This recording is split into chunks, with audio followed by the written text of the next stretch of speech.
மாணவர்களே, மீண்டும் உங்களை டான் டிவி நிறுவனத்தாரின் கல்வி ஒலிபரப்பில் இரசாயனவியல் இயல் வகுப்புகளில் இரசாயனவியல் பாடத்தில் கலந்து கொள்வதையிட்டு மகிழ்ச்சி அடைகின்றேன். இன்றும் நாங்கள் இந்த பௌதிக இரசாயனத்தைத்தான் நாங்கள் பார்க்க போகின்றோம். போன வகுப்பில் இந்த வகுப்பை பற்றிய பௌதிக இரசாயனம் ஆரம்பித்து நாங்கள் அதன் தொடர்ச்சியை நாங்கள் இங்கே பார்க்க போகின்றோம். அப்போ அமில மூலங்கள், இணை அமிலங்கள், இன மூலங்கள் பற்றி போன வகுப்பில் நாங்கள் இதை அவதானித்தோம். எனவே மாணவர்களே, இப்போது நாங்கள் இந்த ஒரு அமிலத்திற்கும் அதன் இணை மூலத்திற்கும், அதே மாதிரி மூலத்திற்கும் அதன் இணை அமிலத்திற்கும் இடையிலான சில தொடர்புகளை பற்றி நாங்கள் பார்ப்போம். இப்போ நீர், தூய நீர், அது சமநிலையில் காணப்படும். இப்போ நீர் சமநிலையில் காணப்படும் போது 2H2O H3O + Cl- ஆக சமநிலையில் காணப்படும். அவை நீர் சமநிலையில் காணப்படும் போது 2H2O H3O+ ஆகவும் Cl- ஆகவும் 1:1 H3O+ம் Cl- ஒன்றுக்கொண்டு என்ற தலைப்பில் அங்கே நீர் சமநிலையில் காணப்படும். அவை நீர் சமநிலையில் காணப்படும் போது அதற்குரிய நாங்கள் சமநிலை விதியை பிரயோகிப்போமாக இருந்தால் அதை பற்றி நாங்கள் பார்த்துக்கொள்வோம். பாருங்கள், நீர் சமநிலையில் இருத்தல்.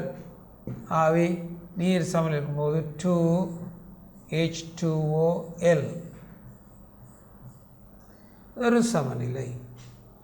இதில் ஒரு நீர் H+ வழங்கி அமிலமாகவும் மற்றொரு நீர் OH வழங்கி மூலமாகவும் தொழிற்படும். இங்கே உங்களுக்கு வரும் 2H3O+ OH-. ரைட் மாணவர்களே, இப்போ நீர் 2 மூலக்கூறு நீர், தூய நீர் அயனாக்கமடைந்து H3O+ஐயும் Cl- தருகின்றது. அவை நீரின் சமநிலையை நாங்கள் பார்ப்போமா இருந்தால் 2H2O லிக்விட் L H+ வழங்கும் H3O+ Cl- ஆக அயன்களுடன் சமநிலை இருக்கிறது. இங்கே நீர் H3O+ OH- ரெண்டும் 1:1 சம செறிவு, சம அளவில் இருப்பதால் அந்த நீர் நடுநிலையானதாக காணப்படும். நீர் நடுநிலை. அப்போ இந்த நீரின் அயன் சமநிலையை நாங்கள் எழுதினால் பாருங்கள், 2H2OL 2H2OL. இந்த நீர் சமநிலை அடையும் போது H3O+ Cl-. நீர் அதன் அயன்களுடன் சமநிலையில் இருப்பதை நாங்கள் பார்க்கின்றோம். 2H2L H3O+ OH-. H3O+ம் OH-ம் 1:1 இருப்பதனால இந்த நீர் நடுநிலையானதாக இருக்கும். இதற்கு நாங்கள் சமநிலை விதியை பிரயோகிப்போமாக இருந்தால் Kc சமன், பாருங்கள், Kc சமன் H3O+இன் செறிவு OH- செறிவு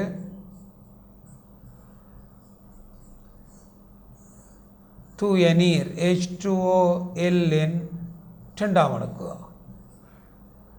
அப்போ சமநிலை விதி விளைவுகளின் செறிவின் வலுவேற்றிய பெருக்கம் தாக்கிகளின் செறிவு அவை 2ஆம் அடுக்கு. மாறா வெப்பநிலையில் தூய நீர் அடர்த்தி ஒரு மாறிலி. ஆகவே இந்த நீரின் செறிவு ஒரு மாறிலியாகும். அவை இந்த Kc தர H2OL வர்க்கம்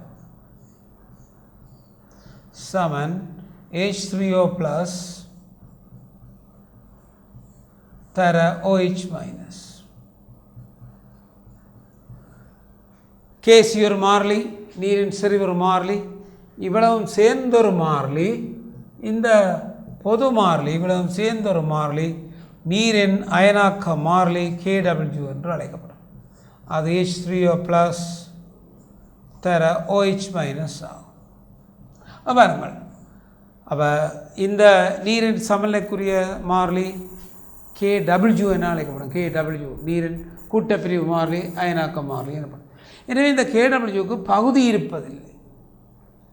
அவை பகுதி இல்லை, தொகுதி மட்டும்தான் காணப்படுகின்றது, பகுதி இருப்பதில்லை. அவை அது ஒரு மாறிலியாக இருப்பதை நாங்கள் காணுகின்றோம். அவை H3O+ OH- அங்கு காணப்படுகின்றது. அவை இதுக்கு பகுதி இருப்பதில்லை, தொகுதியாக இருக்கும். இந்த KW வெப்பநிலையில் தங்கி இருக்கும். வெப்பநிலை மாற KW மாறும்.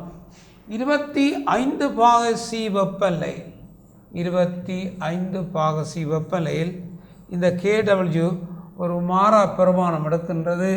அதன் பெருமானம் 1×10⁻14 மோல் ஸ்கொயர் டெசிமீட்டர் -6. பாருங்கள், இந்த KW 25 பாக Cயில் தான் இந்த பெருமானம் நடக்கும். ஒவ்வொரு வெப்பநிலைகளில் மாறிக்கொண்டு போகும்.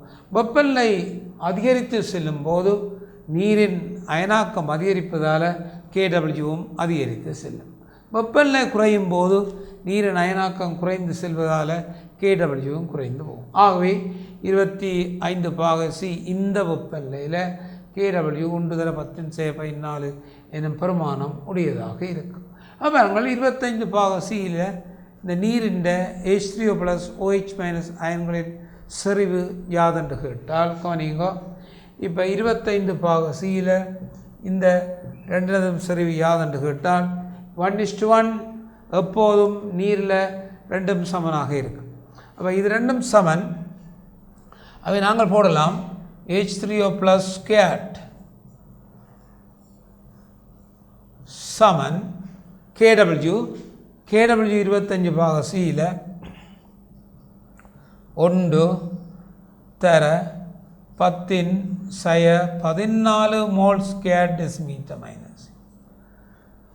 H3O+ வர்க்கம் KW 1×10⁻14 H3O+ வர்க்கமூலம் 1×10⁻14. ஆகவே இதை சுருக்கினால் H3O+ம் OH- சேர்ந்து H3O+ம் OH 1×10⁻7 மோல் டெசிமீட்டர் -. அவர்கள் இந்த 25 பாக Cயில் நீர் நடல. ஆகவே H3O+ ஐதரசயனம் OH- அயனம் செறிவுகள் சமன். அதனுடைய பெருமானம் 1×10⁻7 மோல் டெசிமீட்டர் -3. 1×10⁻7 mole decimetre -3. அவை KW நீரின் அயன் பெருக்கம் ஆகும். இப்போது நாங்கள் இவற்றை பற்றி நாங்கள் பார்த்தாலும் பாருங்கள், இதில் என்ன தன்மை என்பதை நாங்கள் பார்த்துக்கொள்வோம். பாருங்கள், அப்போ இதில் இவற்றை நாங்கள் அவதானிக்கும் போது KW நீரின் கூட்டப்பிரிவு மாறிலி என அழைக்கப்படும். அது வெப்பநிலையுடன் மாறுபடும். எனவே இந்த கூட்டப்பிரிவு மாறிலி 25 பாக Cயில் 1×10⁻14 மோல் ஸ்கொயர் டெசிமீட்டர் -6 என்னும் பெருமானத்தை கொண்டிருக்கும். அவை அந்த பெருமானங்களை நான் இதில் பயன்படுத்தி கொள்ளலாம். அவை இதிலிருந்து 25 பாக Cயில் நாங்கள் நீரின் அயன் பெருக்கம் நாங்கள் அவதானித்து அவற்றிலிருந்து H3O+OH- செறிவுகளை காணலாம். இப்போது நாங்கள் அவதானிக்க போகிறோம். ஒரு அமிலம் ஒன்றுக்கும் அதன் இணை மூலம் அமிலம் அதன் இணை மூலத்துக்கும் இடையில் இந்த Ka Kb என்பவற்றுக்கு இடையில் என்ன தொடர்பு இருக்க போகின்றது என்பதை பார்ப்போம். பாருங்கள், அசிட்டிக் அமிலம் ஒரு மென் அமிலம் CH3COOH. CH3COO- ஒரு மென் மூலம்.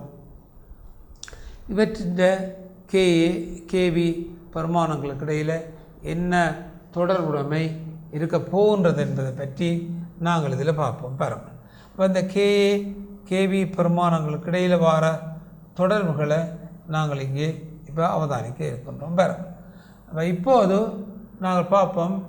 இந்த அசிட்டிக் அமிலம் ஒரு மென் அமிலமாகும். அசிட்டிக் அமிலம் ஒரு மென் அமிலம். CH3COOH ஒரு மென் அமிலம். CH3COOH ஒரு மென் அமிலமாக இருப்பது பாருங்கள். CH3COOH இது ஒரு மென் அமிலம். இது நீருக்கு சேர்க்கப்படும் போது அது CH3COO- ஆகவும் H3O+ ஆகவும் சமநிலையில் காணப்படும். அப்போ அசிட்டிக் அமிலம் மென் அமிலம் நீருக்கு சேர்க்கப்படும் போது CH3COO- H3O+ ஆக காணப்படும். எனவே அமிலம் இதற்குரிய Ka நாங்கள் பார்த்தாலாம். பாருங்கள், Ka சமன் CH3 COO minus H3O plus over CH3 COOH. Acetic அமிலம் அமிலம் அதனது Ka பிரமாணம் CH3 COO minus H3O plus CH3 COOH ஆக இருப்பதை நாங்கள் காணுவோம். CH3 COO minus அதனுடைய உடன்பிணறி மூலம் அது இணை மூலம் என்று சொல்லப்படும். அதுவும் நீர்க்கரசல்ல பின்வருமாறு சமநிலையில் காணப்படுவது எல்லாருக்கும் தெரியும். பாருங்கள், CH3 COO minus அதுவும் நீர்க்கரசல்ல பின்வருமாறு சமநிலையில் H+ வழங்குவதால் CH3 COOH ஆகவும் OH மைனஸ் ஆகவும் நீர்க்கரசல்ல சமநிலையில் பாருங்கள். இது H+ வழங்கி CH3 COOH OH மைனஸ் ஆகவும் சமநிலையில். இது ஒரு மூலம். அவை அதனுடைய KB,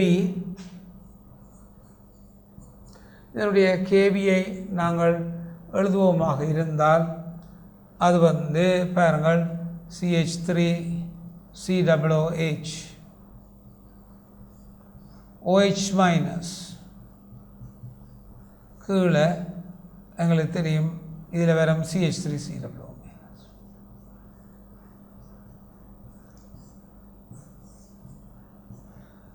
பாருங்கள், இது அசிட்டிக் அமிலத்துக்குரியது, அது Ka கோவையை கொண்டிருக்கும். இது மூலத்துக்குரியது, அது CH3 COO மைனஸ் கோவையை கொண்டிருக்கும்.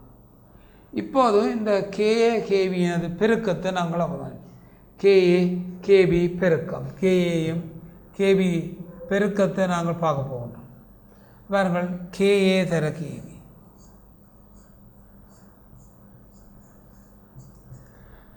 பாருங்கள் CH3 COO மைனஸ் மேலே இங்கே CH3 COO மைனஸ் இந்த பெருக்கும்போது இந்த ரெண்டும் இல்லாமல் போய் இதில் மேலே இதில் கீழே ரெண்டும் கேன்சல் ஆகும். அதே போல் இங்கே பாருங்கள் அசிட்டிக் அமிலம் இங்கே கீழே இங்கே மேலே அது ரெண்டும் கேன்சல் ஆகும். அவை Kaயையும் Kbயையும் பெருக்கும்போது சில கூறுகள் நீக்கப்படுகின்றன. மேலே உள்ள CH3 COO மைனஸ் கீழே உள்ள CH3 COO மைனஸ் எல்லாம் நீக்கப்படும். அது மாதிரி COOH என்பது நீக்கப்படும். எனவே இங்கே எங்களுக்கு இறுதியாக H3O ப்ளஸ்ஸும் OH மைனஸும் மிஞ்சுகின்ற. எனவே இது ரெண்டும் பெருக்கம். இதுக்கு முதல் காட்டினாங்கள் H3O + OH மைனஸ் நீரின் அயன் பெருக்கம் KW ஆகும். அப்போ இதை நாங்கள் பார்த்தால் அது நீரின் அயன் பெருக்கம் KW ஆக இருப்பதை காணலாம். இது சமன் நீரின் அயன் பெருக்கம் KW ஆகும். அவை இப்போ எங்களுக்கு ஒரு தொடர்பு தெரியும். Ka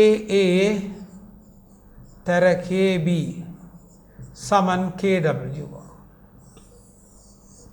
அதாவது ஒரு அமிலத்தின் கூட்டப்பிரிவு மாறிலி Ka, அதன் இடைமூலத்தின் கூட்டப்பிரிவு மாறிலி Kb, இந்த ரெண்டின் பெருக்கமும் KW நீரின் அயன் பெருக்கத்துக்கு சமனாகும்.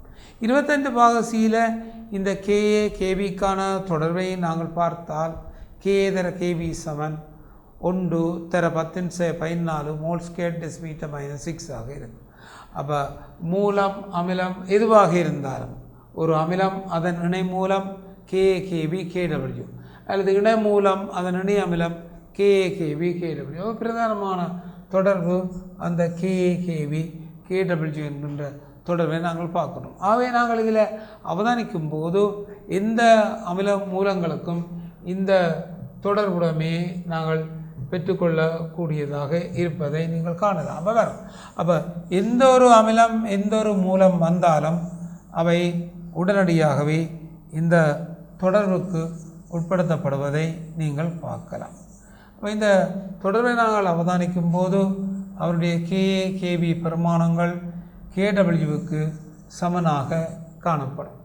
அப்போ இப்போது நாங்கள் அமோனியாவை நாங்கள் பார்த்துக்கொள்வோம். பாருங்கள், அமோனியா இது மூலம், இதனது இணை அமிலம் NH4+. இதையும் இவ்வாறே நாங்கள் நிறுவலாம். என்ன மாதிரி என குறிப்பிட்டால் இங்கே பாருங்கள், இதனது கேபி இணைமூலம் KA அவை NH3 NH KB KA. எனவே இது மூலம் அது இணையமிலம், இங்கும் அதே தொடர் உணவையை பெறலாம். KA தர KB சமன் KW. KAயும் KBயும் சேர்ந்து KW சமன். அப்போ மூலாமில கூட்டப்பிரிவு மாறிலிகள் KW இருப்பதை நாம் காணலாம். அவை அந்த பெருமானங்களை கவனித்துக் கொள்ளுங்கள். அப்போ இப்போது இந்த அமிலங்கள் சிலவற்றுக்கு ஒட்சாலிக் அமிலம் H2C2O4,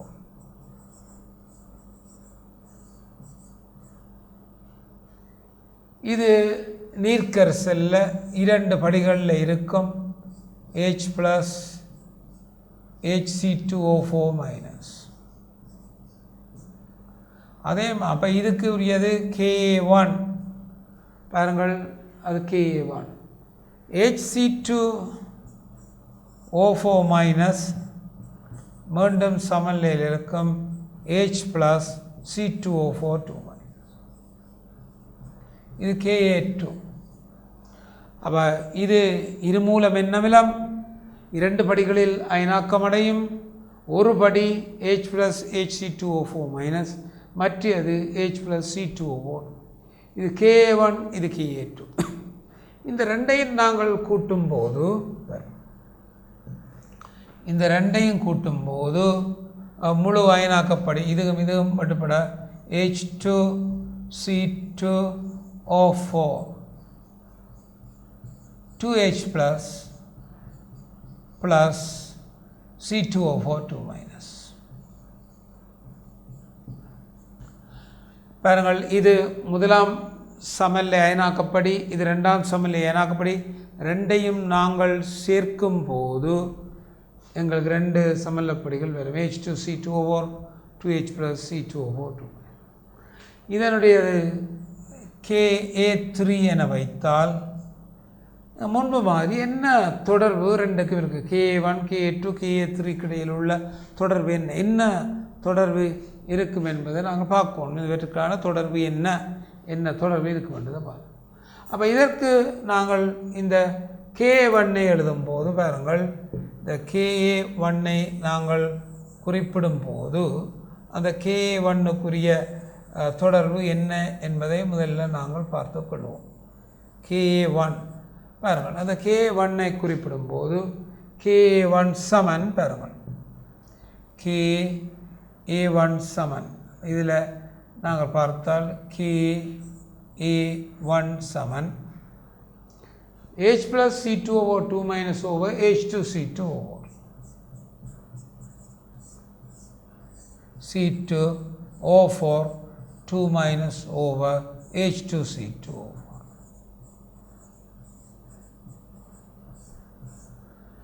அதே மாதிரி Ka2க்கு நாங்கள் ஒரு கோவையை எழுதுவோமாக இருந்தால் Ka2 சமன் H + C2O4 2-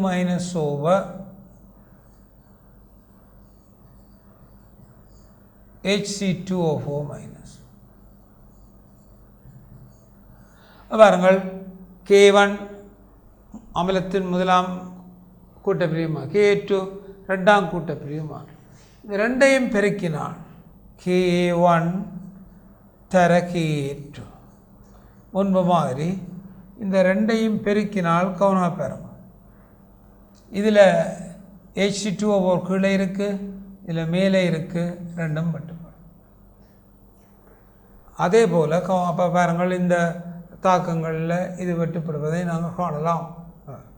எனவே H + வர்க்கம், இங்கே நாங்கள் இதை போட்டால் பாருங்கள், H + வர்க்கம் இது மிகவும் பெருக்கப்படைக்கு H + வர்க்கம் தர C2O4 2- தருவது H2C2O4. K1 K2 இந்த பெருமானம் உண்டு. ஆனால் இது இந்த Ka3க்கு சமனாக இருக்கும்.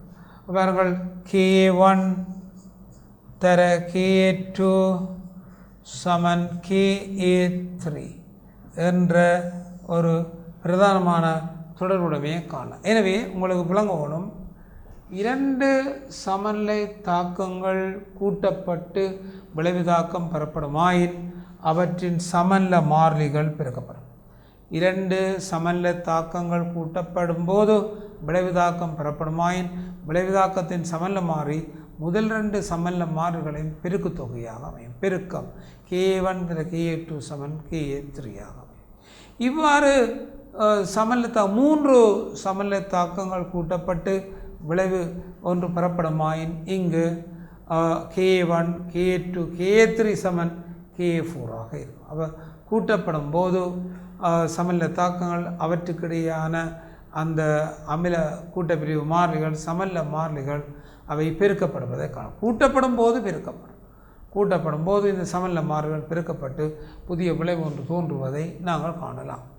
அதே மாதிரி இந்த தாக்கங்களை நாங்கள் இப்போது பார்த்து கொண்டால் இவை கழிக்கப்பட்டால், அதாவது ரெண்டு சமநிலை தாக்கங்கள் கூட்டப்படுவது போல கழிக்கப்படுமாயின், இந்த சமநிலை தாக்கங்கள் கூட்டப்படுவது போல கழிக்கப்படுமாயின் இந்த சமநிலை மாறிலிகளுக்கு என்ன தொடர்புடைமை நடக்குது என்று அவர்கள் சமநிலை தாக்கங்கள் கூட்டப்பட்டால் விளைவு தாக்கம் பெறப்படும். அங்கு அந்த விளைவு தாக்கத்தின் சமநிலை மாறிலி அந்த சமநிலை மாறிலின் பெருக்கு தொகைக்கு சமம். இவ்வாறு ரெண்டு தாக்கங்கள் கழிக்கப்பட்டால், ஒரு சமநிலை தாக்கம் இன்னொரு சமநிலை தாக்கத்துடன் கழிக்கப்பட்டால் அந்த தாக்கங்கள் கிரியான சமநிலை மாறிகள் என்ன தொடர்புடைமையை கொண்டிருக்கும் என்பதை பற்றி நாங்கள் பாருங்கள். இதில் ஒரு உதாரணத்தை நாங்கள் பார்ப்பதாக இருந்தால் பாருங்கள், A சமநிலை B,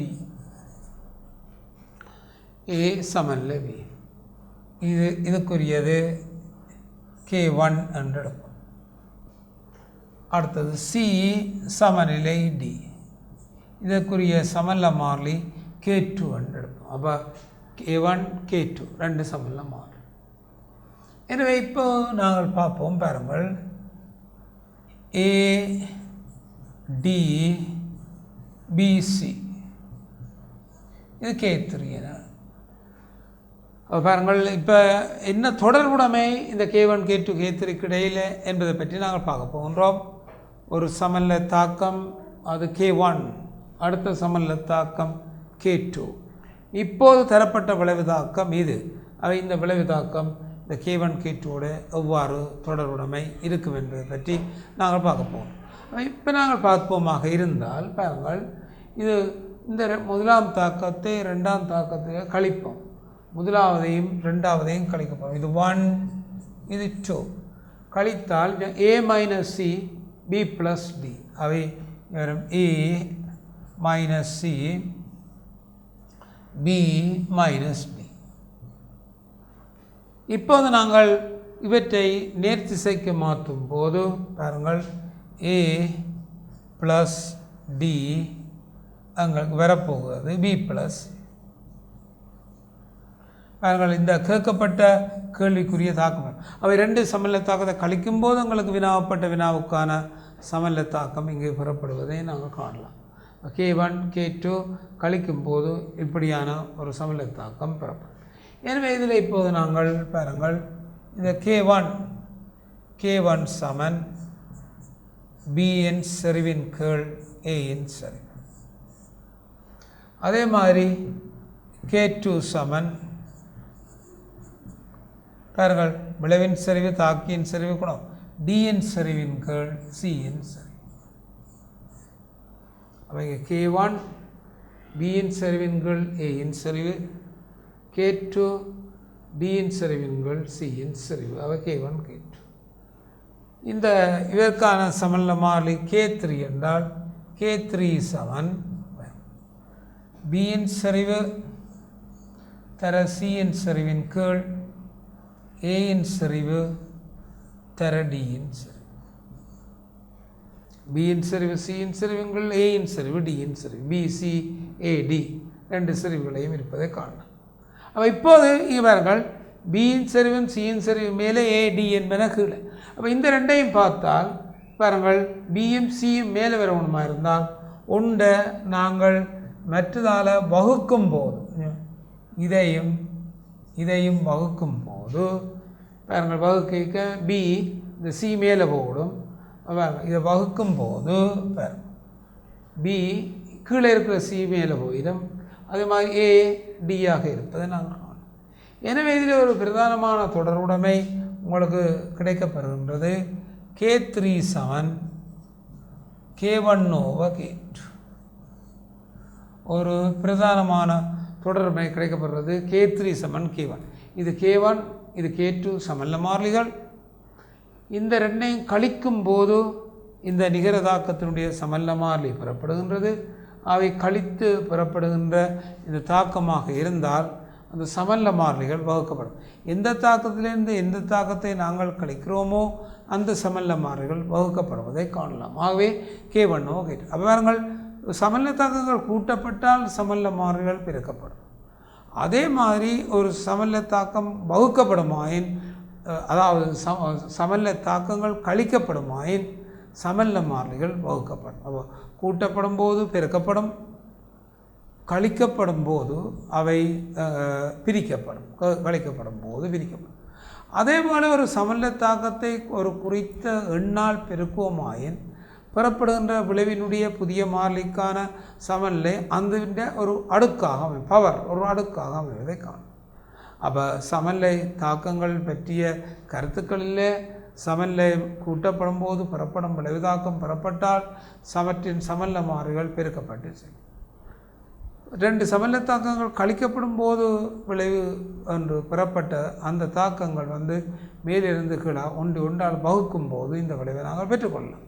அவை வகுத்தல் மூலம் இந்த விளைவுகளை நாங்கள் பெற்றுக்கொள்ளலாம். அவை இது சமல்ல விதிகள், சமல்ல தாக்கங்களில் வருகின்ற ஒரு பிரதானமான தொடர்பு. அயன் சமநிலைகளில் வருகின்ற தொடர்பு. அவை அயன் சமநிலைகளை நீருடன் சேர்த்து எழுதலாம். அமில மூல கொள்கைகளின் மூலம் எவை அமிலம் எவை மூலம் என்பதை நாங்கள் பயன்படுத்தலாம். இவ்வாறு இந்த சேர்வுகளை நாங்கள் வெவ்வேறு வகைகளில் போட்டு அதை நாங்கள் வெவ்வேறு வகைகளாக எடுக்கக்கூடியதாக இருக்கும். அதை பார்த்து கொள்ளுங்கள். எனவே ஒரு 2 சமல்ல தாக்கங்கள் கூட்டப்படுமாயின் அவற்றின் சமல்ல மாறிலிகள் பெருக்கப்படும். அதே போல சமல்ல தாக்கங்களை நாங்கள் கழிக்கும் போது சமல்ல மாறிலிகள் எங்களுக்கு புறப்படுவதை நாங்கள் காணும். அவை கூட்டும் போதும் கழிக்கும் போதும் வகையான சமல்ல மாறிலிகள் எங்களுக்கு தோன்றப்படும். அப்போ பி என்பது ஒரு மூல அமிலம் என வைத்து கொண்டால் பாருங்கள், பி ஒரு மூல அமிலம் என வைத்துக்கொள். பி என்பது ஒரு மூல அமிலம், ஒரு மூல அமிலம். அப்போ இது நீரில் கரையும் போது பாருங்கள், ஒரு மூல அமிலம் நீர் H+ இருக்கும், BH+ சக OH- ஆகும். அப்போ ஒரு அமிலம் மூலம் நீருக்கு சேர்க்கும்போது பி ஒரு அமிலம் மூலம் நீருக்கு சேர்க்கும்போது H+8 BH+ OH- ஆகுமா. இங்கு பாருங்கள், இந்த பியும் BH+ இது மூலம், இது அதனுடைய இணை அமிலம் என்று சொல்லப்படும். மூலம் இணை அமிலமாக இருக்கும். இது மூலம் இதனுடைய கூட்டப்பிரிவு மாறிலி KB, இது இணை அமிலம் கூட்டப்பிரிவு மாறிலி KA. எனவே இந்த 2 பெருக்கமும் KA தர KB சமன் எப்போதும் அது KWக்கு சமனாகும். அப்போ ஒரு மூலம் இணை அமிலம் என்ற பெருக்கங்கள் K தர KB சமன் KW. 25 பாக C வெப்பநிலையில் அதனுடைய பெருமானம் 1 தர 10⁴ மோல்/m² -6 இருக்கும். அவை அயன்களுடன் சமநிலையில் காணப்படும். இவையும் ஒரு அயன் சமநிலை ஆகும். அப்போ அமில மூலங்களை நீங்கள் அவதானித்தால் இவ்வகையான சமநிலைகளை நீங்கள் எடுத்து காட்டலாம். அதாவது குறித்த ஒரு அயனில் ஐதரசன் காணப்படுமாக இருந்தால் அது அமிலமாகவும் மூலமாகவும் சொல்லப்படும். குறித்த ஒரு அயனில் ஐதரசன் காணப்படாத இடத்துல அது ஏதோ ஒரு பகுதியாகத்தான் தொழிற்படக்கூடியதாக இருக்கும். இதை பாருங்கள். இப்போ HCO3 மைனஸ் என்கின்ற ஒரு அணியன் எடுத்துக்கொள்ளும். HCO3 மைனஸ் இதை நாங்கள் பார்த்தால் பாருங்கள், HCO3 மைனஸ் பாருங்கள், HCO3 மைனஸ் இதை பாருங்கள், HCO3 மைனஸ் HCO3 மைனஸ் இது CO3 2 மைனஸ் எனப்படும் அணியன். அதில் ஹைட்ரஜன் காணப்படுகின்றது. ஆகவே இது அமிலமாக மூலமாக தொழிற்படக்கூடிய HCO3 மைனஸில் ஹைட்ரஜன் காணப்படுவதால் அமிலமாக தொழிற்படும், மூலமாக தொழிற்படும். இவ்வாறு இதை நீங்கள் பார்த்தால் இதில் ஹைட்ரஜன் காணப்படுவதில்லை. எனவே இது அமிலமாக மூலம் ரெண்டாம் தொழிற்படாம். அதே போல் விளங்கிக் கொள்ளுங்கள். HCO3 மைனஸ் இதில் ஹைட்ரஜன் இணைந்து புரோத்திரன் காணப்படக்கூடிய வாய்ப்பு இருந்தால் அமிலமாக மூலமாக இங்கே அது, ஆனால் H+ ஏற்றுக்கொள்ளும், அவை மூலமாக தொழிற்படும். பாருங்கள், ஹைட்ரஜன் இல்லாத இடத்துல அது மூலமாக மட்டும்தான் தொழிற்படும். ஹைட்ரஜனையும் அதில் வைத்திருக்குமா இருந்தால் அது அமிலமாகவும் மூலமாகவும், இந்த H+ விளங்கி அமிலமாகவும் மூலமாகவும். பாருங்கள், இந்த HCO3 மைனஸ் அயனை நீங்கள் பார்த்தால் பாருங்கள், இந்த HCO3 மைனஸ் OH மைனஸ் மூலத்திற்கு சேர்க்கும் போது பாருங்கள், இது H+ இதுக்கு விளங்கும். CO3 2 மைனஸ் ப்ளஸ் நீராக மாறும்.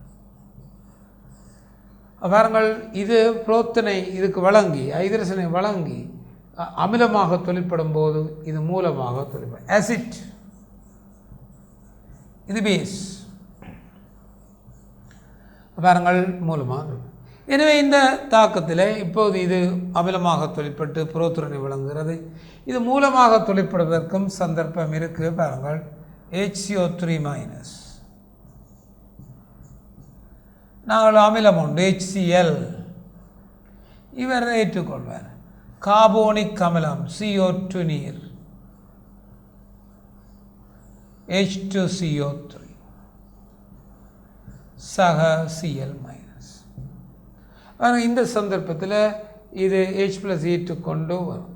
அவை இது அமிலம், இது மூலம்.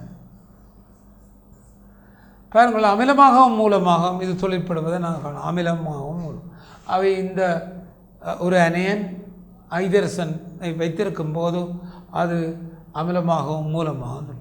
இதன் அடிப்படையில் பாருங்கள், HSO3 மைனஸ் அவை இது பாருங்கள் மென்னமிலம். மென்னமில கூறுகள் இவ்வாறு ஹைட்ரஜனை வைத்திருக்கும் போது அவை அமிலமாகவும் மூலமாகவும் தொழிற்படக்கூடிய. அதே மாதிரி HSO4 மைனஸ் இதை விளங்குங்கள். பாருங்கள்,